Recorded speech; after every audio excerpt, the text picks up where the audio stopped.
Hello दोस्तों, welcome back to our channel. तो आज हम बात करने वाले हैं the chapter number 1, management. Management क्या है? तो मैनेजमेंट क्या है दोस्तों, सबसे पहले तो आपको ये जानना जरूरी है कि मैनेजमेंट क्यों पढ़ रहे हैं हम लोग। भाई सीबीएसई के अंदर इसका जो वेटेज है वो है लगभग 4 से 6 मार्क्स का। तो मेरे ख्याल से एक इनफ दैट एक डिसेंट सा वेटेज है, बहुत अच्छा वेटेज है। और दूसरी बात, मैनेजमेंट आपके लाइफ साइकिल के लिए भी बहुत इंपॉर्टेंट है। आपको ये भी बात इस चैप्टर के अंदर पता चलेगी। तो क्या होता है ये मैनेजमेंट? तो मैनेजमेंट क्या है? Management is a process. सबसे पहले तो प्रोसेस याद रखना, क्या करने का? मैनेजमेंट प्रोसेस करने का, getting things done with the aim of achieving goal effectively and efficiently. यानी कि मैनेजमेंट एक काम को करने का प्रोसेस है। प्रोसेस मतलब तरीका। तरीका क्या होता है भाई? सीरीज और सीक्वेंस स्टेप्स को फॉलो करने का तरीका। ठीक है ना? तो मैनेजमेंट एक काम को करने का तरीका है। कैसे? Effectively and efficiently. इफेक्टिवली का मतलब है, इफेक्टिव कैसे दिखेगा कोई भी काम? जब वो काम टाइम पे हो जाए। और एफिशिएंट कैसे दिखेगा काम? जब वो काम मिनिमम कॉस्ट में हो जाए। तो उसको बोलेंगे इफेक्टिवली एंड एफिशिएंटली। मैनेजमेंट क्या है? एक काम को करने का तरीका। कैसे? इफेक्टिवली एंड एफिशिएंट तरीके से। तो ये प्रोसेस क्या है? प्रोसेस भी देख लेते हैं। प्रोसेस भाई पंच महाभूत आप समझ लो कि ये है भाई, planning, organising, staffing, directing, controlling. तो इसको कैसे याद कर सकते हैं? पोस्ट डीसी करके, POSDC। पी से प्लानिंग, पी से प्लानिंग, ओ से ऑर्गेनाइजिंग, और एस से स्टाफिंग, और डी से डायरेक्टिंग, और सी से कंट्रोलिंग। तो भाई ये बात मेरे ख्याल से आपको समझ में आ गई होगी। प्लानिंग, मैनेजमेंट क्या है? मैनेजमेंट काम को करने का तरीका है, प्रोसेस है। वो प्रोसेस क्या है? Planning, organising, staffing, directing, controlling. कैसे काम को करना है? इफेक्टिवली और एफिशिएंटली। जैसे मान लेते हैं आपके स्कूल में आपको मिला है एक प्रोजेक्ट वर्क। क्या मिला है? एक प्रोजेक्ट वर्क। कैसा project work? Group project work. तो उस ग्रुप प्रोजेक्ट वर्क में एक बंदा होता है आपके पास, एक लड़का होता है जो पूरे काम को क्या करता है? डिवाइड कर देता है। क्या करता है? डिवाइड कर देता है। तो वो होल वर्क को अलग अलग अलग अलग टास्क में डिवाइड कर देता है। यानी कि हर एक बंदा उसके ग्रुप का एक अलग सा टास्क परफॉर्म करे, विथ विथ ऑन टाइम। एक तो क्या करे? टाइम पे, ऑन टाइम। और दूसरा मिनिमम मिनिमम कॉस्ट लगा के। तो वही बंदा भाई, वही है मैनेजर। उसी को मैनेजर कहेंगे, वही है एक्चुअली मैनेजर। ठीक है ना? तो ऐसा कोई बंदा आपकी क्लास में है तो दैट इज मैनेजर, तो उसको मैनेजर बोल सकते हैं आप। तो भाई यहां पर समझ में आ गया मैनेजमेंट क्या है। मैनेजमेंट एक प्रोसेस है काम को करने का, और कैसे करने का? इफेक्टिवली एंड एफिशिएंट तरीके से। तो आइए अब इसके फीचर्स देखते हैं।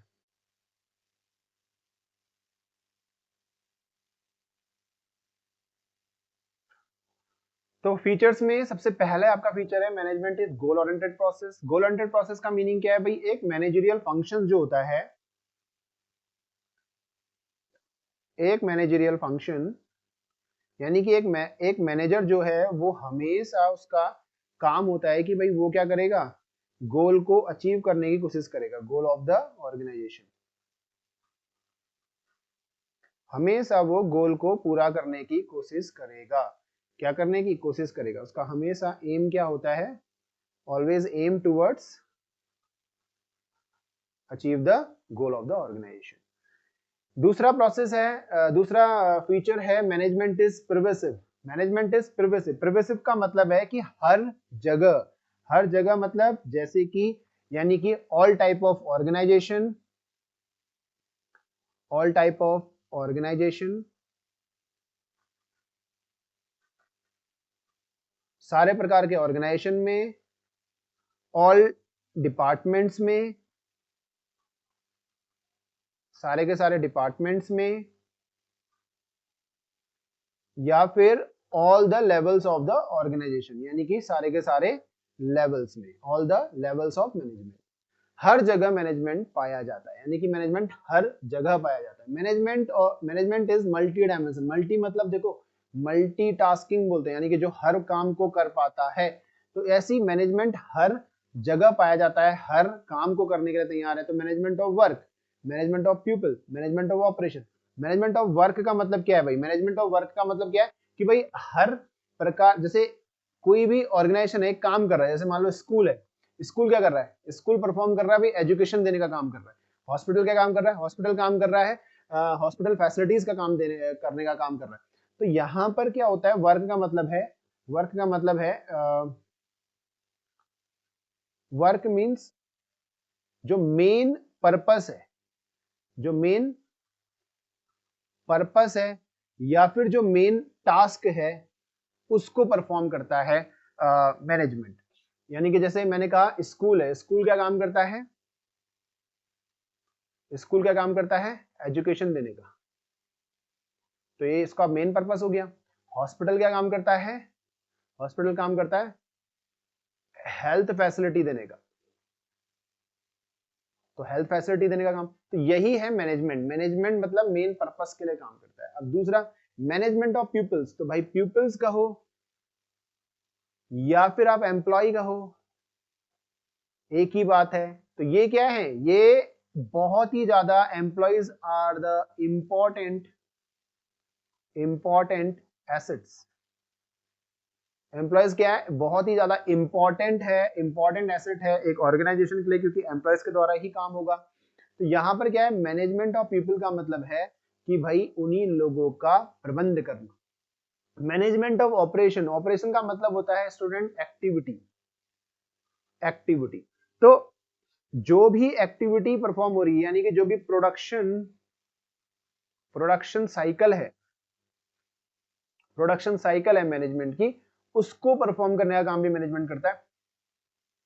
तो यहां पर हमने बात करी management is multi dimension, multi dimension के अंदर आएगा वर्क, पीपल एंड ऑपरेशन। तो पहला हमने बात करी है management is goal oriented process, दूसरा management is progressive, management is multi dimension, multi dimension के अंदर आएगा वर्क, पीपल एंड ऑपरेशन। अगला management is continuous process, process हमने अभी बोला था प्रोसेस क्या था? POSDC, planning, organising, staffing, directing और कंट्रोलिंग। तो यानी कि सबसे पहले प्लानिंग है, प्लानिंग के बाद ऑर्गेनाइजिंग है, ऑर्गेनाइजिंग के बाद स्टाफिंग है, उसके बाद डायरेक्टिंग, उसके बाद कंट्रोलिंग है, फिर से अगेन फिर क्या आ जाएगा? प्लानिंग आ जाएगा।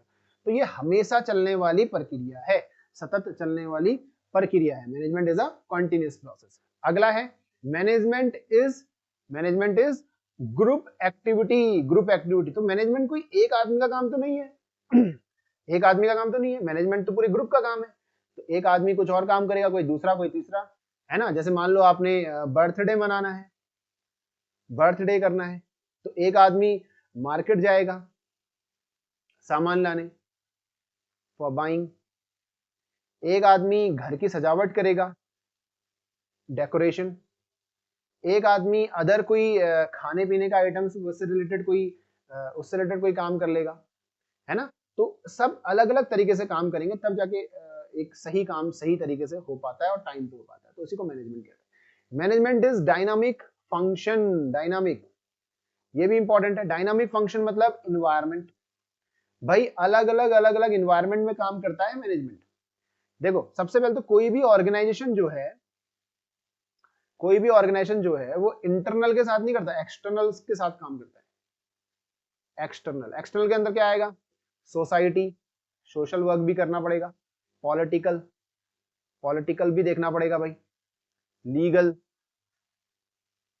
और economical.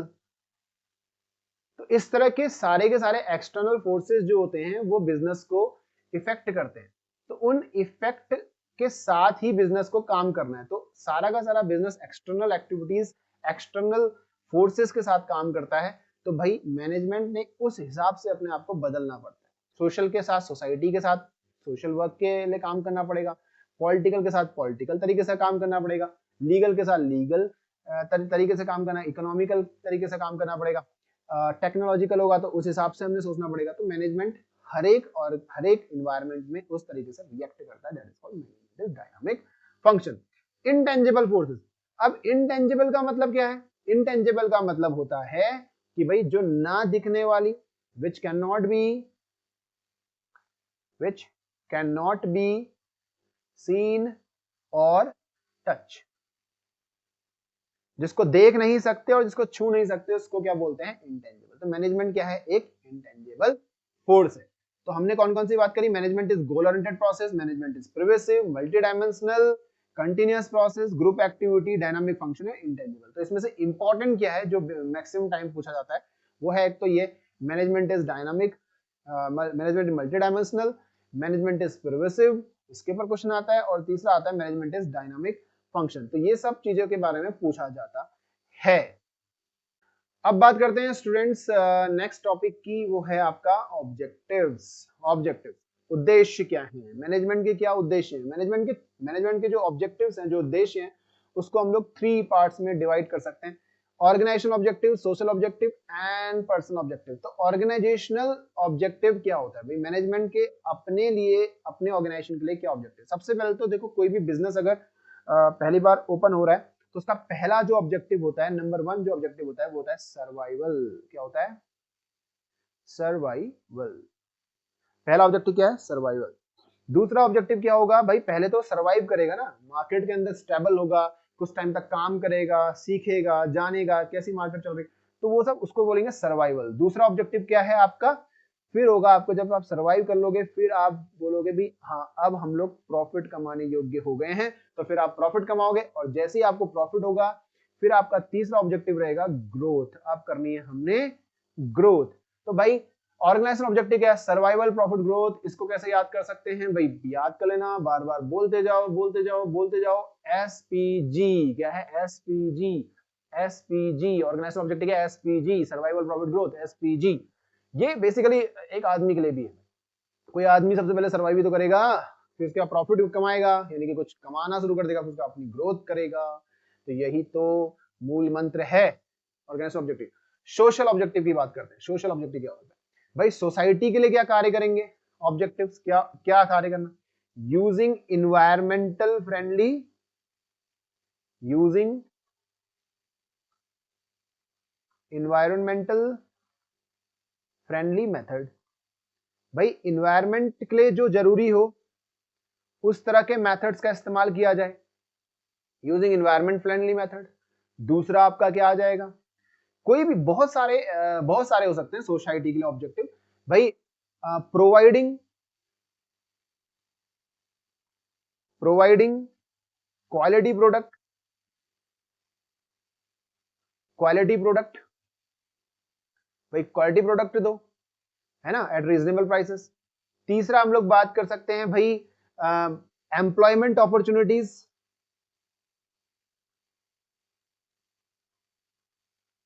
Employment opportunities.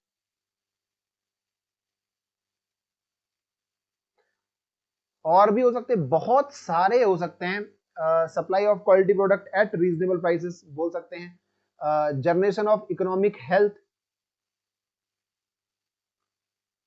Generation of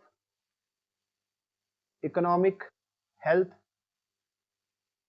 जो भी आपको ठीक लगे आप उसको याद कर लीजिएगा। लेकिन हाँ, इसके ऊपर केस स्टडी टाइप का क्वेश्चन आता है, तो आपने सारे के सारे आपको बेसिकली इसका बेसिक फंडा समझना आना चाहिए, सोशल ऑब्जेक्टिव है या नहीं। जो सोसाइटी के लिए काम हो रहा है तो सोशल ऑब्जेक्टिव। पर्सनल ऑब्जेक्टिव क्या होंगे? पर्सनल ऑब्जेक्टिव भी अपने, जो एक एम्प्लॉय है, एम्प्लॉय के नजरिए से आप देखोगे तो भाई एक कॉम्पिटिटिव सैलरी होनी चाहिए, जो कि सारे के सारे अदर बिजनेसेस हैं उनके साथ में जो compete कर सके, इस टाइप की सैलरी होनी चाहिए भाई। अगर सेम काम के किसी कोई जैसे मान लेते हैं कोई ऑर्गेनाइजेशन है, वो एक काम को करने के 20,000 रुपए दे रहा है, और उसी काम को करने के कोई दूसरा ऑर्गेनाइजेशन 40,000 रुपए दे रहा है, तो वो एम्प्लॉय क्यों ना 40,000 वाले में जाए 20,000 की जगह में, है ना? वो डेफिनेटली 40,000 को ज्यादा वैल्यू देगा।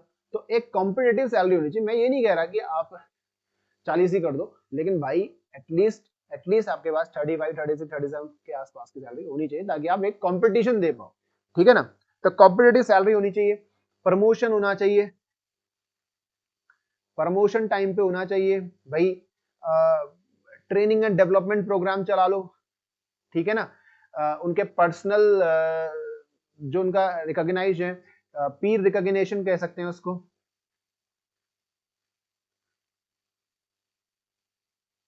यानी कि आप उनका सेल्फ ग्रोथ, इसको क्या बोलेंगे? सेल्फ ग्रोथ, सेल्फ ग्रोथ उनके लिए भाई, उनके स्टैंडर्ड का भी तो ध्यान रखना पड़ेगा, तो तभी तो, नहीं तो दूसरे ऑर्गेनाइजेशन में चले जाएंगे। और भी बहुत सारे हो सकते हैं। Good and healthy working condition, good and healthy working condition, भाई एक अच्छी कंडीशन आपके पास होनी चाहिए काम करने की, है ना। तो ये सब है आपके ऑब्जेक्टिव्स। हमने बात करी 3 प्रकार के ऑब्जेक्टिव्स मैनेजमेंट के हो सकते हैं। Organisational objectives, social objective, personal objective. Organisational objective के अंदर आ जाएगा survival, profit, growth. Social objective के अंदर use environment friendly method, providing quality product at reasonable prices, employment opportunities, generation of economic health. और अगला आपका पर्सनल ऑब्जेक्टिव में आ जाएगा competitive salary, promotion, peer recognition, good and healthy working condition. अब बात करते हैं स्टूडेंट्स इंपॉर्टेंस की। तो इंपॉर्टेंस में आप देख लीजिए, पहला है management help in achieving group गोल। भाई मैनेजमेंट ग्रुप गोल को अचीव करने में मदद करता है। तो आपने सबसे पहले फीचर में क्या पढ़ा था, management help in achieving group गोल। भाई ये गोल को अचीव करने में मदद करता है, गोल ओरिएंटेड प्रोसेस है। तो भाई मैनेजमेंट गोल को अचीव करने में मदद करता है, किसी भी ऑर्गेनाइजेशन के गोल को अचीव करने में मदद करता है। इंक्रीज एफिशिएंसी, आपने पहले ही देखा था भाई मैनेजमेंट की डेफिनेशन में क्या था, है ना, क्या था, management is a process of getting thing done with effective and efficient manner. Efficient का मतलब क्या था, एफिशिएंट का मतलब था एफिशिएंसी बढ़ाना, लो कॉस्ट, है ना। मैनेजमेंट क्रिएट डायनामिक ऑर्गेनाइजेशन, अलग अलग प्रकार के इन्वायरमेंट में, एक्सटर्नल इन्वायरमेंट्स में कैसे काम करना है, कैसे मैनेजमेंट करना है, उसमें मदद करता है। Management help in achieving personal objective, भाई पर्सनल ऑब्जेक्टिव पूरे करने में मदद करता है, जैसे कि सैलरी, अभी बात करी थी हमने, कॉम्पिटिटिव सैलरी होनी चाहिए, प्रमोशन, पीर रिकॉग्नाइजेशन। ये वर्ड इस तरह के याद रखिएगा, क्योंकि जैसे सेल्फ ग्रोथ होती है ना, पीर रिकॉग्नाइजेशन, इस तरह के वर्ड आप याद रखिएगा, इनको लिखने में आपको मदद मिलेगा। Management help in achieving personal objective. Management help in development of society, society की डेवलपमेंट में मदद करता है। मैनेजमेंट डेवलपमेंट ऑफ सोसाइटी, यानी कि देखो गुड क्वालिटी प्रोडक्ट प्रोवाइड करना एट रीजनेबल प्राइसेस, जो प्राइस रीच हो जाए ऐसे प्राइसेस में। Environmental friendly,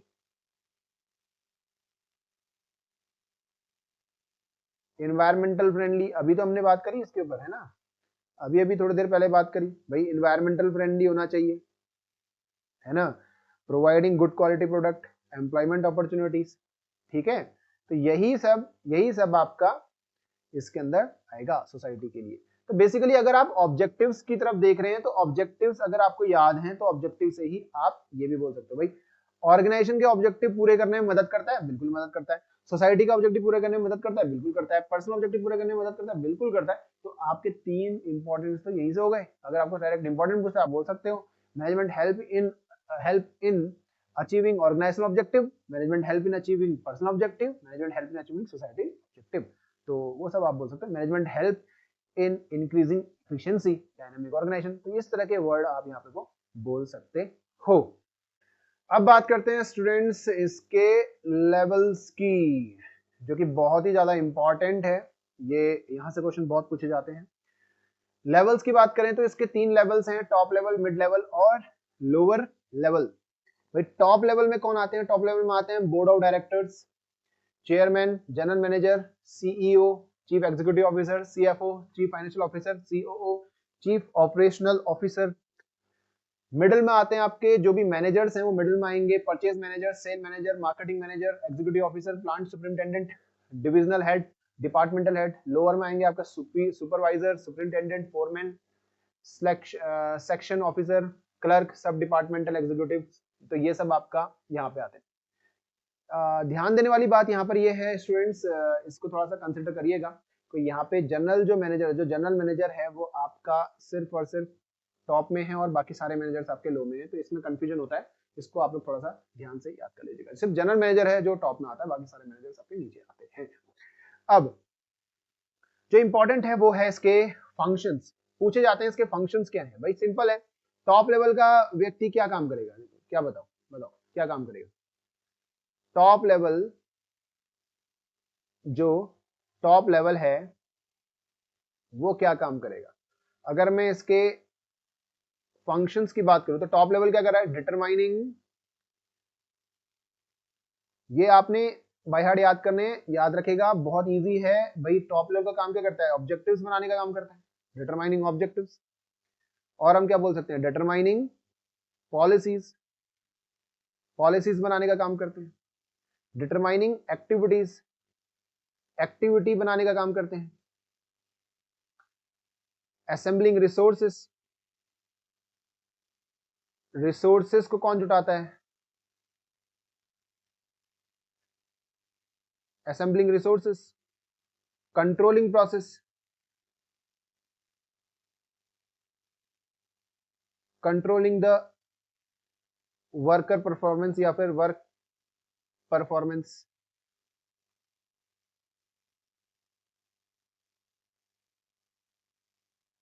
approving budget, budget approve करने का काम करता है। तो ये है टॉप लेवल के, टॉप लेवल के कार्य। टॉप लेवल क्या करता है? ऑब्जेक्टिव बनाने का काम करता है, पॉलिसी बनाने का काम करता है, एक्टिविटी डिसाइड करता है, रिसोर्सेज जुटाते हैं, कंट्रोलिंग प्रोसेस करते हैं और अप्रूविंग बजट, बजट अप्रूव करते हैं।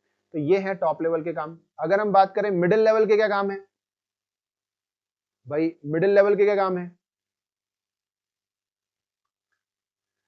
मिड लेवल, मिड लेवल क्या काम करता है? मिड लेवल भाई इंटरप्रिटेट करता है, जो पॉलिसीज ऊपर उन्होंने बनाई उसको नीचे अप्लाई करने का, interpreting the policies, policies, policies को लागू करने का काम। और preparing organisation setup,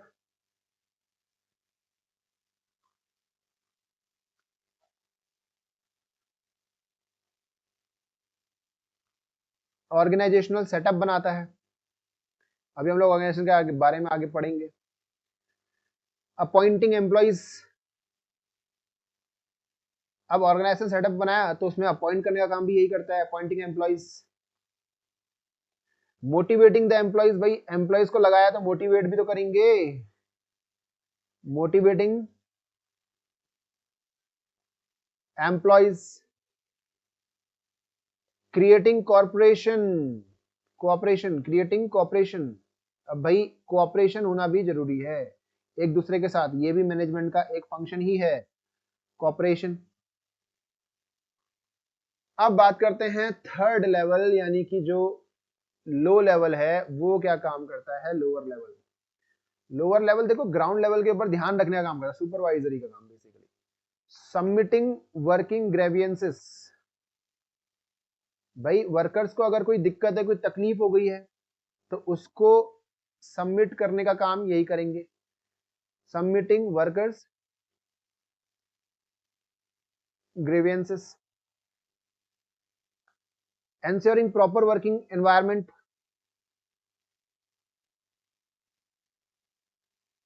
proper working environment।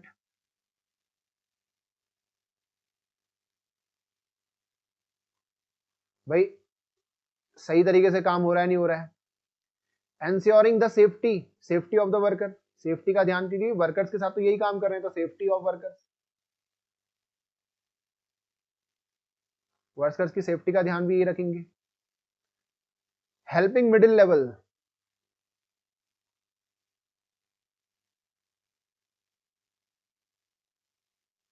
Middle level को हेल्प करने का काम करता है। इनवाइटिंग सजेशन या फिर क्रिएटिंग बेटर ह्यूमन रिलेशन भी ये फैलाता है भाई, creating, creating better human relation. तो ये थे आपके इन तीनों के द्वारा किए जाने वाले कार्य। तो ये बहुत ही इंपॉर्टेंट है स्टूडेंट्स, लेवल्स ऑफ मैनेजमेंट, आप लोग इसको स्क्रीनशॉट करके रख लीजिएगा। ये है लोअर लेवल के काम, submitting worker grievances, ensuring proper working environment, safety of workers, helping middle level, creating better human relation. और यहाँ पर टॉप लेवल में क्या काम होता है? डिटरमाइनिंग ऑब्जेक्टिव, पॉलिसीज बनाना, activities, assembling resources, controlling process करना, अप्रूविंग बजट। मिडिल लेवल में क्या? Interpreting policies, preparing organisation setup, appointing employees, motivating employees, creating corporation. तो इस तरह से आप लोग स्क्रीनशॉट कर लीजिएगा और फिर उसके बाद आप बाद में लिख लीजिएगा। और इसके ऊपर क्वेश्चंस बहुत आते हैं, केस स्टडी क्वेश्चंस आते हैं, तो आप लोग इसके लिए प्रिपरेशन करके रखिएगा। अब स्टूडेंट बात करते हैं, जो आखिरी टॉपिक बचा हुआ है वो है आपका कोऑर्डिनेशन। कोऑर्डिनेशन क्या है? अभी जैसे मैंने अभी आपको बोला, एक चीज और आपने याद रखनी है, एक बहुत ही कभी कभी पूछ लेते हैं, the functions of management. Function of management, management के क्या फंक्शन है? मैनेजमेंट के फंक्शन क्या है भाई? सिंपल है, वही है, प्लानिंग, ऑर्गेनाइजिंग, स्टाफिंग, डायरेक्टिंग और लास्ट कंट्रोलिंग। तो ये हैं आपके, और इसी के साथ में कोऑर्डिनेशन भी मैनेजमेंट का ही फंक्शन है। भाई फंक्शंस को काम कराने के लिए भी कोऑर्डिनेट करना बहुत जरूरी है। 3 तरह के लेवल्स हैं, टॉप लेवल, मिड लेवल और लो लेवल। तो तीनों में क्या होना चाहिए भाई? तीनों में एक दूसरे के साथ कोऑर्डिनेशन होना चाहिए, तभी तो काम हो पाएगा, है ना। तो यहाँ पर हम लोग बात करें कोऑर्डिनेशन क्या? कोऑर्डिनेशन क्या है? It is a process of synchronising the activities of different departments. भाई सारी की सारी एक्टिविटीज को साथ मिल के काम कराना ही कोऑर्डिनेशन है भाई। Top level, mid level, low level. भाई ये टॉप लेवल आपकी पॉलिसीज बनाएगा, रूल्स बनाएगा, रूल्स रेगुलेशन पॉलिसीज बनाएगा। मिड लेवल को उसको आगे फैलाने का काम करना है, और नीचे के लेवल को उसको फॉलो करने का काम करना है। अगर ये नहीं हुआ, ये इंटरप्रिटेट करेगा। तो अगर ये कोऑर्डिनेशन नहीं हो रहा, तो कोऑर्डिनेशन ही नहीं होगा, तो ये होगा कहां से? ये संभव कहां से हो पाएगा भाई? ये कैसे संभव हो पाएगा? ये हो ही नहीं पाएगा। तो इसीलिए इसके लिए कोऑर्डिनेशन बहुत जरूरी है। कोऑर्डिनेशन क्या है? सिंक्रोनाइज करने का काम करना है सारे के सारे डिपार्टमेंट्स को एक दूसरे के साथ। और एक बहुत ही महत्वपूर्ण बात जो कि आपके पेपर में बार बार पूछी जाती है, coordination is the essence of management. Coordination क्या है? प्रबंध का सार है, सार है भाई। क्या है कोऑर्डिनेशन? क्या है? प्रबंध का सार है। अब प्रबंध के अंदर कोऑर्डिनेशन होना चाहिए भाई। मैनेजमेंट के अंदर कोऑर्डिनेशन बहुत जरूरी है ना। विदाउट कोऑर्डिनेशन कोई भी एक्टिविटीज को परफॉर्म नहीं कर सकते हो। विदाउट कोऑर्डिनेशन एक मैनेजमेंट सर्वाइव नहीं कर पाएगा, है ना। मैनेजमेंट क्या, कोई भी ऑर्गेनाइजेशन सर्वाइव नहीं कर सकता। इसके लिए पॉइंट्स क्या होंगे? नंबर 1 पॉइंट, अगर एक क्वेश्चन पूछा है, why coordination is essence of management, ये क्वेश्चन बहुत बार पूछा गया। बिकॉज क्यों है coordination is needed? Coordination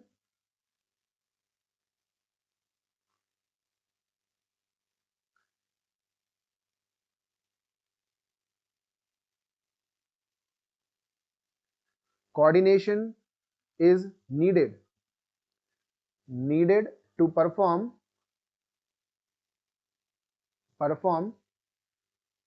all the functions। Functions कौन से हैं? Planning, organising, staffing, directing, controlling. सारे के सारे फंक्शंस को परफॉर्म करने के लिए किस चीज की जरूरत है? कोऑर्डिनेशन की। फंक्शंस ऑफ मैनेजमेंट, पहला पॉइंट ये हो सकता है। दूसरा पॉइंट क्या हो सकता है? कोऑर्डिनेशन इज रिक्वायर्ड, भाई सारे के सारे लेवल्स में कोऑर्डिनेशन होना चाहिए। Coordination is required at all levels of management. Management के सारे लेवल्स में कोऑर्डिनेशन होना चाहिए। विदाउट कोऑर्डिनेशन तो सारे के सारे लेवल एक दूसरे के साथ काम नहीं कर पाएंगे। एक और चीज, जब भी कभी कोऑर्डिनेशन नहीं है, coordination is the most important function of an organization. Coordination एक ऑर्गेनाइजेशन का बहुत ही महत्वपूर्ण फंक्शन है। Any any organization any organization any organization any company, या फिर हम कंपनी बोल दे,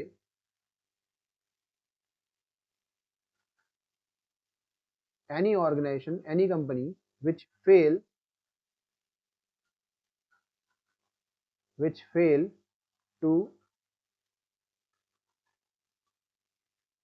coordinate its activity, जो भी कंपनी एक्टिविटीज को कोऑर्डिनेट करने में फेल हो जाती है वो भाई सरवाइव नहीं कर पाती, कैन नॉट सरवाइव, वो सरवाइव नहीं कर पाती, and can not run successfully, वो सक्सेसफुली रन भी नहीं हो सकती for a long period of time, ज्यादा समय तक वो चल नहीं पाएगी। तो ये है बच्चों कोऑर्डिनेशन का मीनिंग। ये क्वेश्चन काफी बार पूछा गया है, दिस इज वेरी इंपॉर्टेंट, मैं आपको पहले ही बोल रहा हूं, ये बहुत ही ज्यादा इंपॉर्टेंट है। Coordination is the essence of management, बहुत बार पूछा गया है, इस तरह के क्वेश्चंस आपके एग्जामिनेशन में देखने को मिलते हैं। कोऑर्डिनेशन क्यों है essence of management? Because coordination needed for all the functions of management. भाई सारे के सारे फंक्शंस को करने के लिए कोऑर्डिनेशन की जरूरत पड़ती है, सारे के सारे लेवल्स में कोऑर्डिनेशन की जरूरत पड़ती है। जहां भी जिस भी ऑर्गेनाइजेशन के अंदर कोऑर्डिनेशन नहीं होता वो सर्वाइव नहीं कर पाता, वो रन नहीं हो पाता सक्सेसफुली। तो this is the coordination, screenshot कर लीजिएगा आप लोग। तो ये था आपका मैनेजमेंट का चैप्टर। तो इसी के साथ यहाँ पर हम लोग इस वीडियो को समाप्त करते हैं और मिलते हैं दूसरे वीडियो में। और स्टूडेंट्स एक बात और ध्यान रखिएगा प्लीज, यहाँ पर हमने इस चैनल के अंदर प्लेलिस्ट बनाई है, तो आप चाहो तो इस प्लेलिस्ट को फॉलो कर सकते हैं। बिजनेस स्टडीज के लिए अलग प्लेलिस्ट बनाई है 12th क्लास की, और इकोनॉमिक्स के लिए अलग प्लेलिस्ट बनाई है 12th क्लास की। इसके बाद हम लोग अकाउंट्स भी शुरू करेंगे, जल्दी शुरू करेंगे। माइक्रो इकोनॉमिक्स के लिए भी प्लेलिस्ट बनाई, थोड़ा सा टाइम का होता है।